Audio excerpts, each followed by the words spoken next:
एक छोटे से गांव में एक मेहनती किसान रहता था। उसका जीवन कठिनाइयों से भरा था, क्योंकि उसके पास खेती के लिए ज्यादा जमीन नहीं थी। वह दिन रात खेतों में काम करता और थोड़ी बहुत फसल से घर का गुजारा चलता। किसान बहुत ईमानदार था, लेकिन अक्सर परेशान रहता कि बरसात के मौसम में उसका झोंपड़ा पानी से भीगकर गिर जाता है। एक दिन गर्मी की दोपहर में किसान खेत से लौट रहा था। रास्ते में उसने देखा कि एक बंदर रेत से खेल रहा है। बंदर छोटे छोटे ढेर बनाता और फिर उन्हें गिरा देता।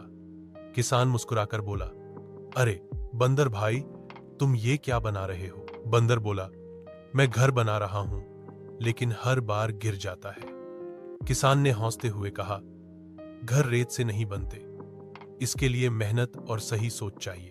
बंदर ने सिर खुजाते हुए कहा, तो मुझे सिखाओ ना, मैं भी एक मजबूत घर बनाना चाहता हूं। किसान कुछ देर सोचता रहा, फिर उसने ठान लिया कि क्यों ना इस बंदर की मदद की जाए।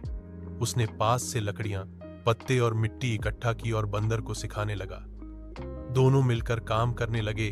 कभी बंदर लकड़ियां उठाता, कभी किसान मिट्टी गूंथता। धीरे धीरे एक छोटा सा घर खड़ा हो गया। जब घर बन गया तो बंदर खुशी से उछल पड़ा और बोला, वाह, अब बारिश आए तो भी मैं भीगूंगा नहीं। किसान ने मुस्कुराकर कहा, हाँ, लेकिन याद रखना, मेहनत और धैर्य से ही कोई काम पूरा होता है। कुछ दिनों बाद बरसात शुरू हुई। तेज बारिश और आंधी आई। गांव के कई झोंपड़े गिर गए, लेकिन किसान और बंदर का बनाया छोटा घर मजबूती से खड़ा रहा। बंदर भीतर बैठा हंस रहा था और किसान भी संतुष्ट था। बरसात के बाद गांव के लोग यह देखकर हैरान रह गए।